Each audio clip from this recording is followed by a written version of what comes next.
Good morning. Welcome to the next in our series of sector webinars on SASB standards and metrics. We're here with Bryan Esterly, the sector analyst for the infrastructure sector. I'm Michael Kinslick, head of the standard setting organization SASB, and we're going to go through the next steps in SASB's standard setting process. We're going to talk a little bit about the standards for infrastructure, and we'll start with a quick review of SASB's approach to standard setting and how we think about issues in sustainability. So first, SASB's guiding light is the SEC's definition of materiality for a U.S. investor. We want to focus on the topics and issues that, if ignored or excluded, would alter that total mix of information that a reasonable investor would expect to have in making their investment decision. We look to this because it's well supported by U.S. case law, and it supports our process and philosophy in ensuring that investors have the information they need to make the decisions. Looking at our sort of development process, we start at the base of this pyramid with the tenets of our approach that we're looking at evidence, that we want to take an industry-specific approach because we recognize that these issues affect different industries in different ways, and that we are market-informed. We consider ourselves to be built by the market, for the market. When we look at what makes an issue material, we check a number of different things, and Bryan will talk a little bit more about this as we get into it. But first, we want to make sure that there's evidence of interest from investors around these issues. We want to make sure that these issues are things that companies can actually manage and take action on. We want to ensure that these are issues that affect all companies in an industry, not just one or two or a small set. And we want to ensure that there is a tie to financial performance and value creation in some way, shape, or form. We manage these issues. We standardize them in our presentation formats so that different metrics and standards across industries have similar characteristics when we consider these topics. And the goal at the end of that is to produce a full set of metrics that are material for the companies in their industries, decision useful to investors, and in the end, cost effective for issuers to prepare and present. And I want to stress that the SASB standards and metrics are designed for inclusion in the regulatory filings that companies are making today. The 10Ks, the 20Fs, the 40Fs, these are intended for inclusion in the MD&A section of those documents and others as appropriate. And I'll touch briefly on our process for determining materiality. Going through this list, we start, and again, Bryan will go into a little more detail on this, we start with a broad sweeping search for evidence of interest and of across a wide range of issues. We dig into those a little bit to look for potential for value creation or impact on valuation. And then we look a little bit at how what are the drivers of that effect on value? Is it something that's going to impact the balance sheet, the revenues, cost structure? We then engage with stakeholders in our industry working groups, in our public comment periods, to get feedback on these issues directly from those who are using them and grappling with them every day.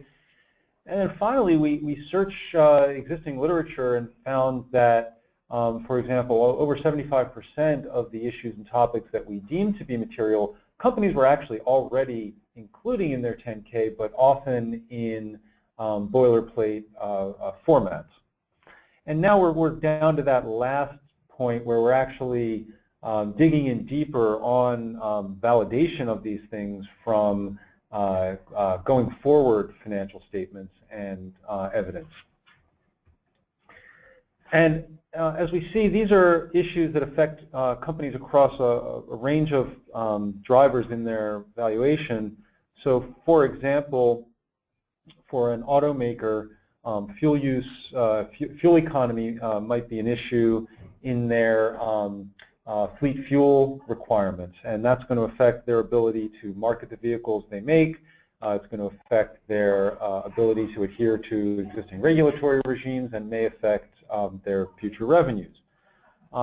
We might see for an industrial manufacturer that fuel use is a large part of their manufacturing costs, and so to the extent that they can help reduce that and mitigate those costs, that can improve their operating margins and help them grapple with potential volatility in that as we move to a low carbon future. And we see in other industries issues like accident and safety management come to the fore. You might see that, for example, in the BP Deepwater Horizon event, where their failure to effectively manage that topic led to a significant negative outcome for that organization. And so these are things that we see across companies, across industries, and really across the financial statements in terms of their impacts. You know, we think of the reporting on the standards and metrics as pre-financial or not yet financial information. These are not non-financial drivers of value. They are financial drivers of value. They just haven't been realized yet. So with that, I'm going to first ask you to think about questions you might have and send those in whenever you have them. And I'm going to hand it over to Bryan for a deeper dive into the infrastructure sector specifically. Great. Thank you very much for that, Michael. Once again, my name is Bryan Esterly, and I am the sector analyst for the infrastructure sector here at SASB. So in diving into the infrastructure sector a bit more, we find that it includes 8 different industries. SASB, of course, takes an industry-specific approach to standards development, but we have sector classification systems. And so when we look at the 8 industries throughout the infrastructure sector, there are a couple of themes that come into light. First, the sector primarily includes utilities as well as real estate, and in addition, other related industries that are related to infrastructure development or operations and maintenance. So we, of course, have electric, gas, and water utilities, waste management, engineering and construction services that is largely responsible for constructing often large infrastructure projects, home builders, real estate owners, developers, and investment trusts, which primarily includes REITs, as well as real estate services firms. When we look at the sustainability themes or issues that are most likely to be material to companies within these industries and the sector overall, a couple of themes come to light. First, a critical cross-cutting theme is business model adaptation. If we look at the utility space, for example, a lot of important sustainability themes revolve around how the utility space is evolving to meet the needs of a society with increasing pressure on resource constraints and needs for resource efficiency. Regulatory exposure is, of course, a big theme as well, again, in the utilities space. Sustainable and resilient infrastructure. It's applicable in real estate. It's applicable to all types of infrastructure. And diving into the specific sustainability issues contained within the SASB standards across the sector, we can explore these themes a bit more. So this table lays out the 8 industries across the top row, and on the side are SASB's different categories or sustainability dimensions, if you will. And so when we look across the environmental dimension, we find that unsurprisingly, it's a very significant area within the infrastructure sector, both for utilities, but as well as real estate and virtually all other industries. And once again, business model and innovation, that second to last row, largely revolving around how businesses are evolving. The example in the REIT space might be how REITs are structuring their relationships and their agreements with their customers or with their tenants to share sustainability costs and investments and exposures and even burdens to a certain extent. SASB spends a lot of time on 10K disclosure analysis, analysis of all types of disclosures virtually, but this slide dives into specifically 10Ks within the 8 industries of the infrastructure sector. So the 8 industries are laid out on the left, and what we do is we classify corporate 10K disclosures according to what type of disclosure it is. So first, if there is no disclosure on a certain sustainability topic or topics, then that appears in dark red. If there is a very high-level, qualitative, even boilerplate type of disclosure, that's the light shade of red. More of an industry or company-specific disclosure is light gray. And if a company has actual quantitative metrics disclosed consistent with a SASB topic in their 10K, then that will appear in this dark gray shade. And so what we find at first glance here is, I think, pretty interesting. When we look across all SASB industries, we find that about 75% of the time, companies are already providing 10K disclosures on sustainability topics. When we look at the infrastructure sector, that's higher. That's about 80% of the time. Expanding a bit more on that, when we look across all industries in the economy, about 14% of corporate 10K disclosures on the topics within the SASB standards contain actual quantitative metrics. But when we look at the infrastructure sector, that's as high as about 20% of the time. And in looking at this chart here, we can understand a bit more why that's the case. It's largely driven by the utilities space, especially electric utilities. Highly regulated industries with longer track records of environmental management and measurement, and even to a certain extent social, the management and measurement of social issues and human resources issues. Let's look a little bit more specifically at the electric utilities industry. When we look at the greenhouse gas emissions and energy resource planning disclosure topic, we find that almost 75% of the time, companies are already providing quantitative metrics in their 10Ks. That's extremely high, and that's fantastic to see. But I'm going to share an example later of where the SASB standards can really add value. And that gets to the theme of standardization, that even if companies are disclosing quantitative metrics, then often what we find is that there's a lack of standardization, there's a lack of industry consensus around what the most appropriate, most useful, most cost-effective metrics are that companies should narrow in on for their 10K and investor disclosures. The flip side of that is if we look at other types of issues, community impacts of project citing, for example, there's a much higher level of boilerplate or qualitative types of disclosures. Diving in on the real estate industry, we see a little bit of a different story play out here, where there's a more significant portion of corporate 10K disclosures that are very qualitative, a higher portion that don't provide disclosures on some of the topics. Sometimes that can be explained by the variation or the diversity in real estate portfolios and strategies.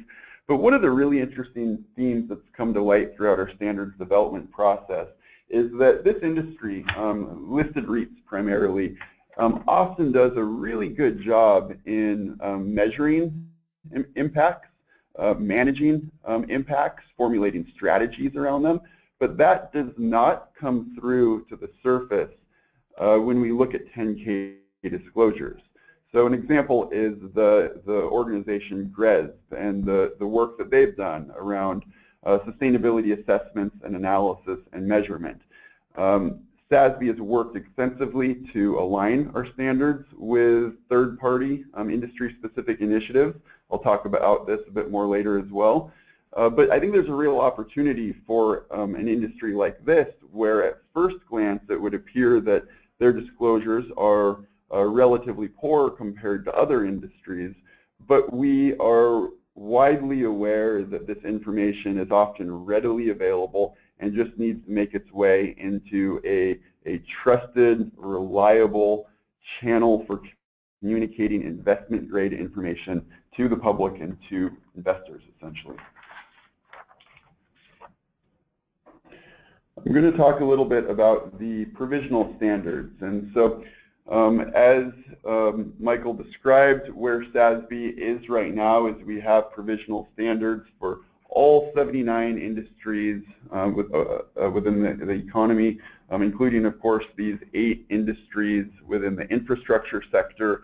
The provisional standards for the infrastructure sector were released earlier this year in March. So they've been available for about 7 months or so. And this is just a reminder again of the disclosure topics that are contained within the standards. And I'm going to talk next about one resource that's available that describes or gets into a bit of what SASB's approach is around standard setting. The inclusion of sustainability topics is driven by 2 primary things, as Michael laid out: evidence of investor interest and evidence of financial impact. So for every single industry within the, every single disclosure topic contained within the SASB standards, there should be an adequate level of evidence of investor interest and an adequate body or sufficient existing body of evidence of financial impact, essentially directly tying that sustainability topic to financial value for companies within that industry. One resource that's available is our industry research briefs. So for every single industry, we have a research brief that describes the disclosure topics and lays out some of the evidence that was used in, to formulate the determination of including that topic within the standards. And there's also a description of the value impact.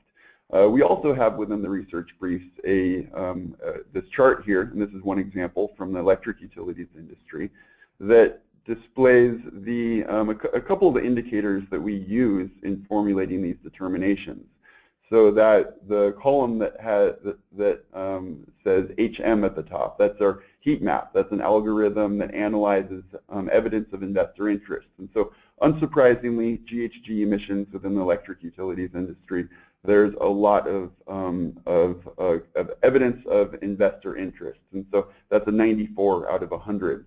The IWGs relates to our industry working groups. That was one of the first steps within our standards development process. And that 98% describes that 98% of the IWG participants felt that this disclosure topic was likely to be material to companies within that industry, and they ranked it as the most important issue within the industry. Over on the right-hand side, we have evidence of financial impact. That's kind of a summary, a very high-level summary of the types or the channels of financial impact that are seen within the existing body of evidence of financial impact. As I mentioned earlier, and as you're likely aware, the SASB standards are done on an industry-specific basis. What does that mean is often a question. How extensive is that industry-specific focus? This is just one quick example here of how I've already discussed how this general area of business model and innovation is a really important category within the infrastructure sector. And so I mentioned the utility space and the need or the interest in evolving business models and rate mechanisms, for example. I also mentioned REITs and the desire or the strategies and needs around sharing sustainability costs and investments and exposures with their tenants. And so while this general business model category is a really important area, our SASB standards take a very industry-specific focus to how that issue manifests within each individual industry. We feel that this industry-specific focus is critical to really creating useful information for investors in a cost-effective way for issuers. I also mentioned that alignment with pre-existing sustainability reporting initiatives, including third-party industry-specific initiatives, is important. And I mentioned how in the real estate industry there is an abundance of initiatives. And Once again, while that unfortunately it does not is not surfaced in 10K disclosures, it creates a great opportunity. And so this slide describes at the top the 4 disclosure topics that are contained within the SASB standards. And then on the bottom left-hand portion, we see that there are 14 metrics overall within the standards. 4 are what we refer to as discussion and analysis metrics, or the qualitative discussion and analysis that's really designed to get to the surrounding context and management strategy and approach. And then there are 10 quantitative metrics. If we look across those 10 quantitative metrics, what we find is that if a REIT is already participating in existing industry initiatives, primarily, or the best example would be the GRESB assessment, then 60% of the data points within the quantitative data points within the SASB standards are fully aligned with the GRESB assessment. 15% of the data points or the metrics are partially aligned, and 25% are what we refer to as data analysis only, meaning that they are the company should already have that data available. It's not a matter of collecting the data. It's only a matter of analyzing data that the company already has if they currently participate in these other sustainability initiatives. The point here is that since there's widespread adoption with some of these initiatives, the cost effectiveness is vastly improved through alignment and a lot of work and effort we put into aligning with these pre-existing sustainability reporting or tracking initiatives. Earlier I alluded to how in the electric utilities industry we find that quantitative disclosures are at a significantly higher rate than the overall industry averages, and even within the infrastructure sector. And with that said, I wanted to focus a bit more on one specific benefit of the SASB standards, and that's of course standardization. So if we look at a disclosure topic within our electric utility standards called end use efficiency and demand, what we find is that 70% of the time electric utilities are already providing quantitative disclosures related to this disclosure topic or this sustainability issue within their 10K. That looks fantastic at first glance, but what we really find is that there's a wide variation in the actual metrics that are reported. And this slide describes actual metric, or it lists actual metrics that are in 10Ks that are related to this disclosure topic. And so I think the theme here is that there's a widespread acknowledgement that this is a critically important issue for the industry. It can be quantified, communicated in a quantifiable manner to the public and to investors, but this should be unsurprising that there's so much variation in what's currently disclosed. Up until now, there hasn't been a true industry-specific standard for companies to use to disclose information, once again, focused on financial materiality and the decision usefulness principle in a cost-effective manner to communicate this information to their investors. And so while this is evidence that the industry is working hard to communicate information in a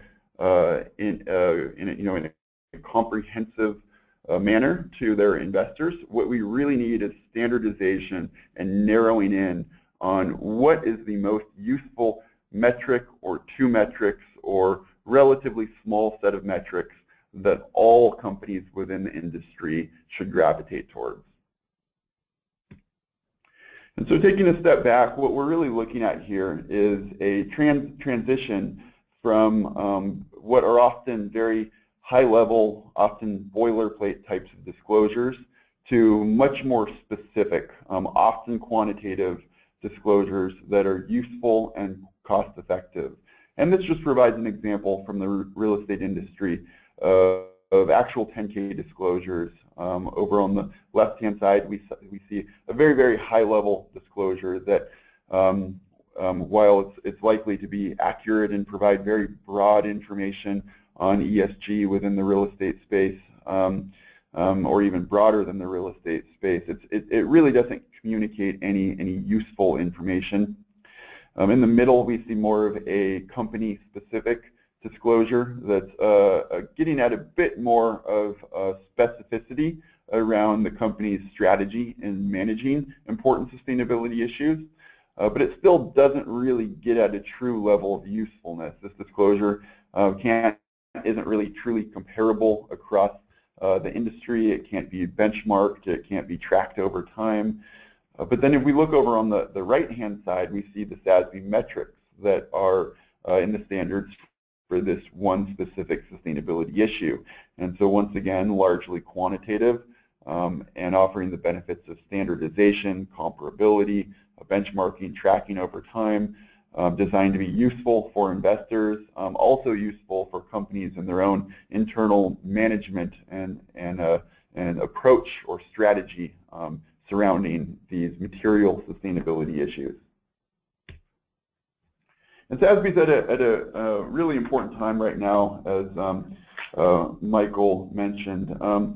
We, of course, now have provisional standards available for all industries, and so one of our next steps is what we are referring to as our hypothesis for change. And so what that is we have an initial draft of some of the what we hope are small, relatively minor areas within the standards that we've identified that may need some type of revision or refinement. And we're in a consultation phase right now, specifically focused on what are often some of these more challenging or contentious, again, hopefully relatively minor areas within the standards. And we're actively going out to the market, soliciting input from the investment community, from the corporate community, to strive to have as comprehensive input as possible and make sure all voices have been heard. And so to provide an example of what that looks like, I will just share one quick example from the electric utilities industry, where we have a disclosure topic that's, of course, focused on GHG emissions. And we are proposing one change to our metric that's focused on Scope 1 GHG emissions. And the change is to classify or structure the disclosure of emissions based on whether those emissions are associated with the company's regulated operations or unregulated, market-based or competitive operations. And this is a theme that has come up many, many times. It's also evident in the body of financial evidence that we relied on to include this topic within our standards. And kind of the rationale here is that the channels of financial impact can be drastically different on whether that just power generator, for example, is part of a regulated utilities rate base, or if it's a part of its unregulated market-based operations. So that's just one example that we're proposing, a change to one of our metrics, and we're actively soliciting input, essentially your input and views on the appropriateness of this change, or if there's a better way to handle this. One other example that I'll share is from the engineering and construction services industry, and it revolves around the disclosure topic called environmental impacts of project development. We did not include a metric within our provisional standards that's focused on direct greenhouse gas emissions within this industry. And that was largely based on control issues. So the firm that is designing, constructing, maybe servicing or maintaining infrastructure projects often doesn't have a high level of control, generally speaking, in the exact project. However, there has been more recent evidence, and there's been more recent stakeholder input on how, even though that's often the case, it is still an important issue for companies, firms within this industry to actively work to manage manage their own direct greenhouse gas emissions, often due to regulatory risks or regulatory exposure. But not only that, but in soliciting new business. And so we've heard a lot that when clients are submitting a new project out to the market, that they have an interest in the resource efficiency, and namely the greenhouse gas emissions of their potential partners that they'll hire to build the project.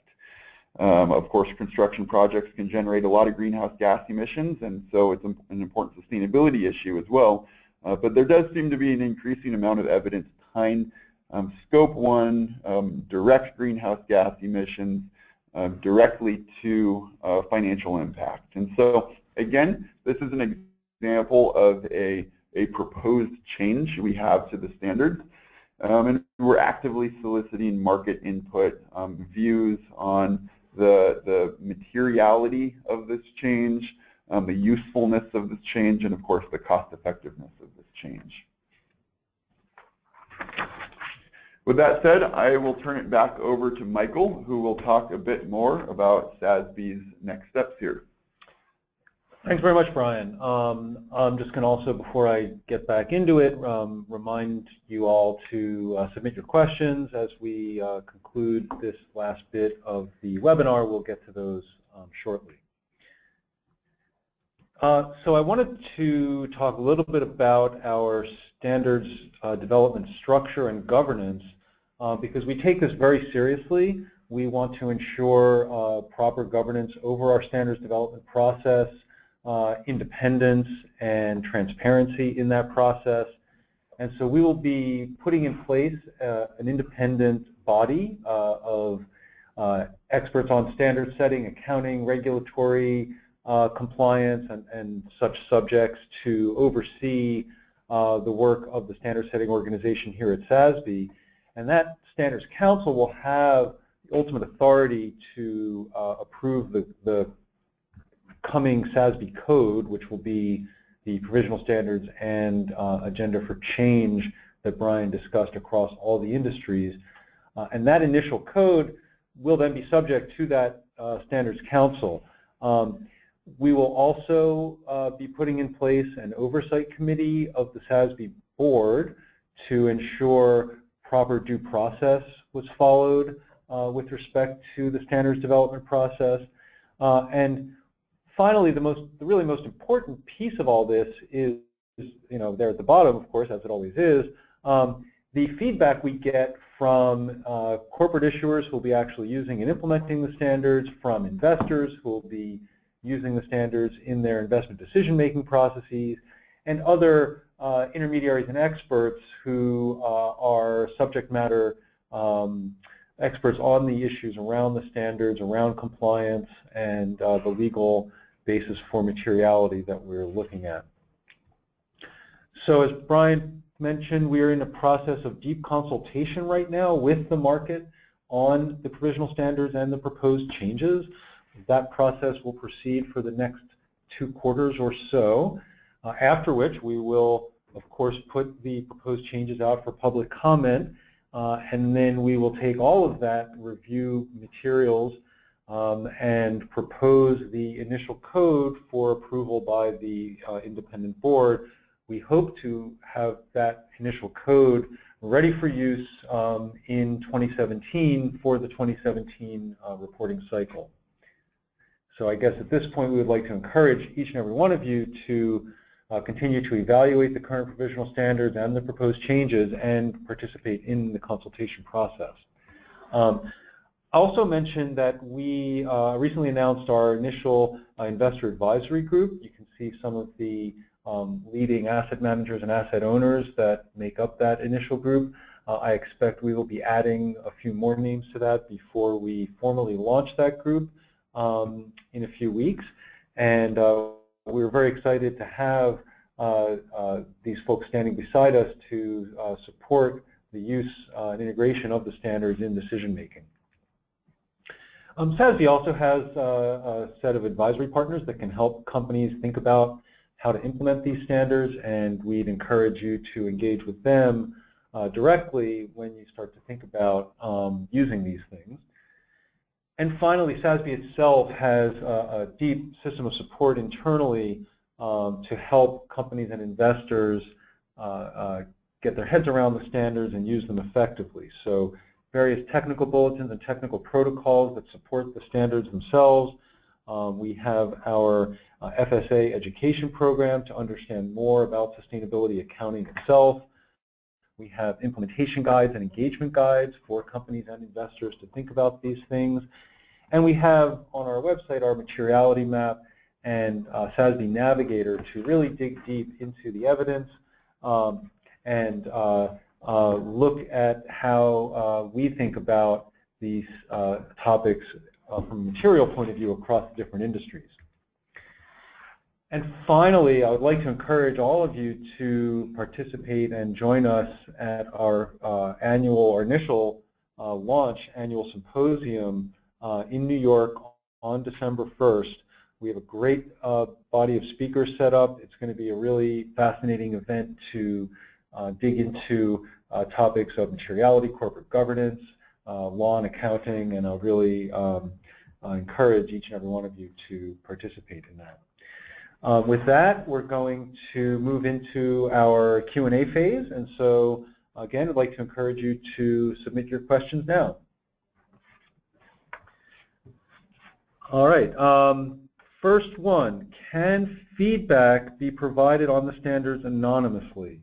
Bryan, you want to talk a little bit about how we can engage with folks who want to be anonymous? Sure, I'll provide a short answer and a more comprehensive answer. The short answer is yes, absolutely. We're interested in feedback from all relevant market participants, and I guess that gets to the more comprehensive answer, which is we are more than happy to structure the manner in which this feedback is communicated to us in whatever way suits you. So we can be flexible. That can range on one end of the spectrum to entirely confidential, private types of input, which is perfectly fine.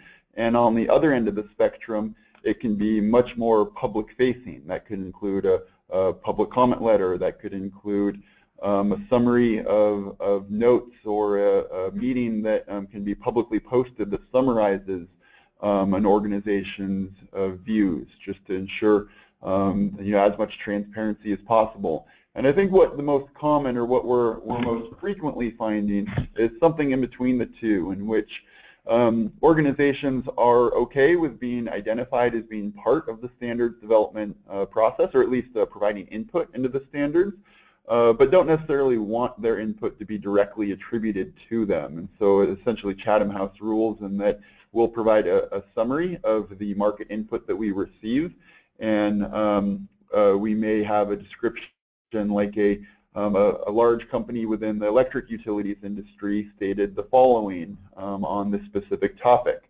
And then we would also somewhere else have a description of, or a list of some of the types of companies and some of the examples or organizations, including, of course, investors and asset managers that constituted the list of those that provided input. So yes, absolutely. Just please reach out to us, and we're happy to structure the manner in which you provide input in whatever way suits you best. Great, thanks, Bryan. Next question. What sorts of electricity providers are included in the electric utilities industry?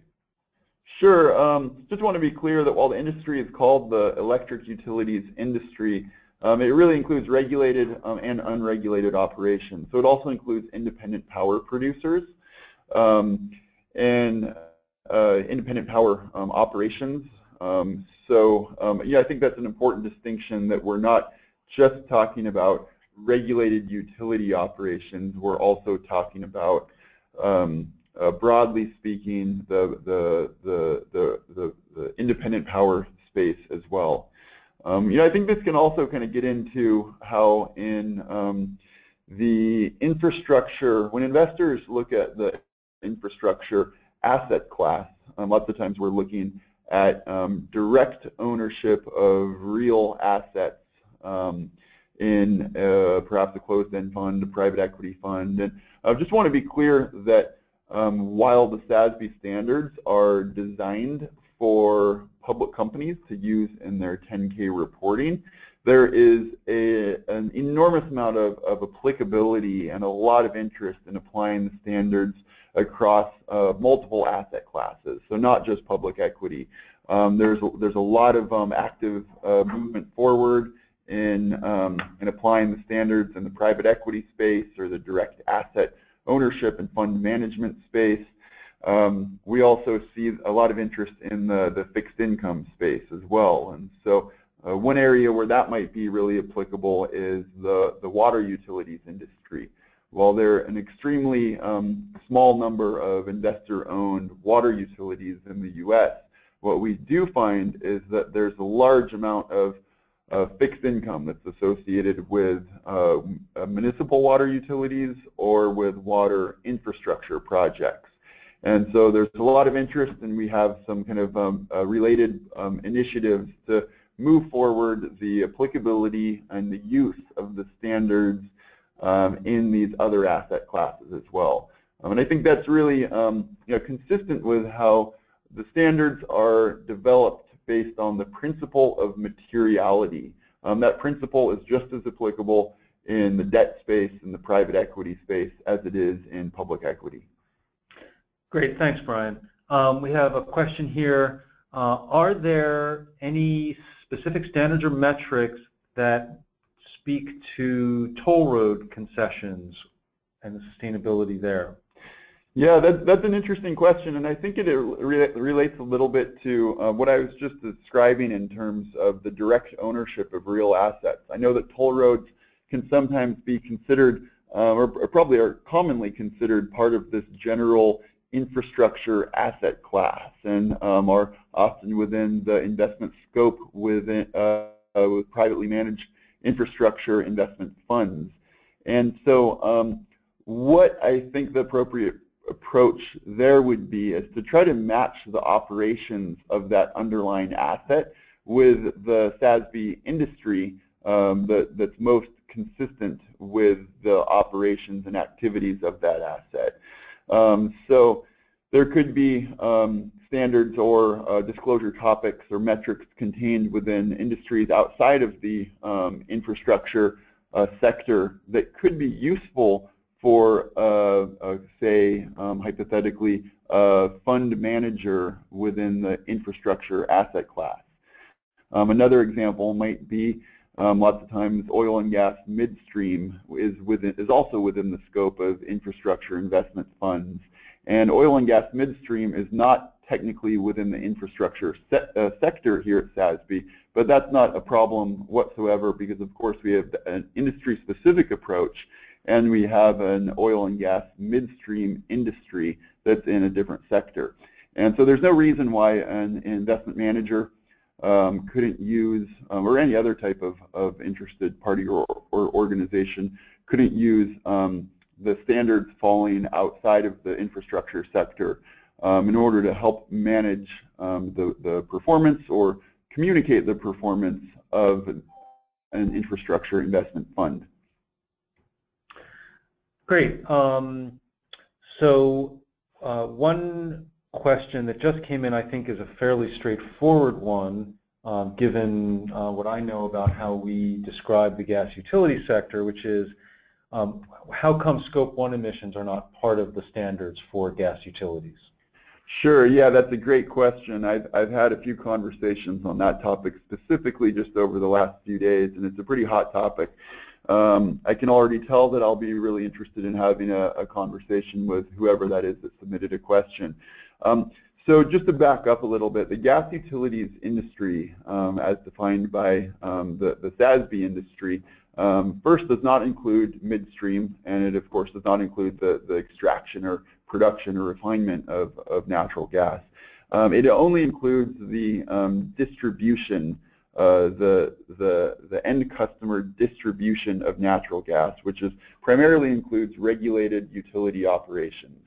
So with that said, certainly Scope 1 emissions, and more specifically fugitive emissions, was a big issue that we explored in our provisional standards development process. we did not end up including an issue focused on fugitive emissions, largely due to the difficulty in establishing a sufficient body of evidence that can directly tie that issue to financial impact. I'm going to make one comment in just a minute here that might contradict that statement, but essentially when we look at regulated gas utility operations, the costs of natural gas are essentially a pure pass-through cost, and that made it difficult to make a strong case for how fugitive emissions leaks, absent significant regulatory fines and penalties or other types of financial impacts, were really taking place. And throughout our provisional standards development process, we just didn't see a sufficient enough body of evidence that could really strongly make that case. Now, the one comment that I will make is that since we have seen a couple of high-profile examples of very, very large scale, essentially gas leaks, where gas utility or gas distribution infrastructure failed and resulted in significant large-scale gas leaks that ended up costing very significant, meaningful amounts of money, as well as reputational harm and other types of financial damage. That this is an issue that we're currently re-exploring. It may be more focused on more of large-scale types of infrastructure failures that lead to essentially gas leaks, rather than the more small-scale fugitive emissions.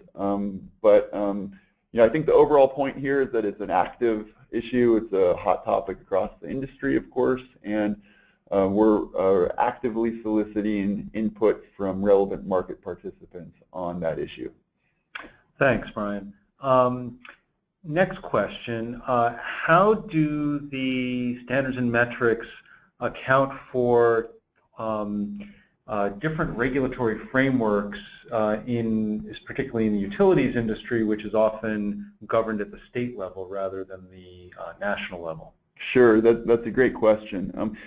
The comprehensive answer here, I think, would be longer than the amount of time we have, since it's a very complicated subject. But one quick thought is that on one end of the spectrum, or SASB's approach, we have a metric or two that are adapted to mirror that state's regulatory framework. And so the point there is that in striving for alignment and to increase the cost effectiveness of these disclosures, it sometimes may make sense to align with the state regulatory specific approach in the methodology of calculating a metric, for example. That may create some comparability challenges with comparing performance across multiple states or multiple regions, but we think that the added benefits in the metric or two where this is the case, of tracking over time and taking the viewpoint of how those state regulators look at that issue, outweigh the cross-state comparability challenges. On the other end of the spectrum, there are some areas that just need outright standardization, and so if we look at Scope 1 emissions, it needs to occur, if nothing else, for investor interest, for potential federal regulations, that we have a very standardized definition. So the answer varies, but sometimes, given our industry-specific focus, it may make sense to have more of a state-specific or a methodology that mirrors that state regulatory framework. Great. Here's an interesting one that you might find enjoyable. When we look at real estate companies, who would be responsible for reporting the Scope 2 emissions for that building? Would it be the real estate, would it be the REIT itself, or the tenants? Yeah, of course, it's a big issue within the real estate space. It's kind of who owns these emissions. So one quick answer is we actually don't have a metric within our real estate standards that's on greenhouse gas emissions. When the industry activities are more predominantly focused on grid electricity consumption, we will focus on more of a broad energy management issue. And so we do instead focus on the total energy consumed by that real estate portfolio. That doesn't directly get to the question, and I think the question is that if we look at this in the context of energy consumption, then the standards do call for disclosure of that total real estate portfolio's energy consumption. We also try to provide some additional clarity and guidance for a kind of a discussion, because this corporate exposures or real estate portfolio exposures to energy consumption can vary so much depending on the lease structure that's used, and control issues as well. Which is another reason why across virtually all of the metrics within the real estate industry, disclosure is broken out by property subsector. And so that's to aid in comparability, that it just doesn't make sense to really compare the energy consumption of a office portfolio with that of a retail portfolio, for example. Investors are going to, and companies are going to, of course, need to narrow in on that specific property subsector. But I think broadly speaking, focusing on the real estate portfolio's total energy consumption is important, rather than just those portions of the portfolio that are common areas or controlled by the real estate owner, because of the widespread, widely acknowledged, and the sufficient body of evidence around how significant of an issue this can be, both for regulators, but also for current and potential tenants. Great, thanks. Those were all of the questions we received. We really thank you for submitting them and for your participation in this infrastructure sector webinar.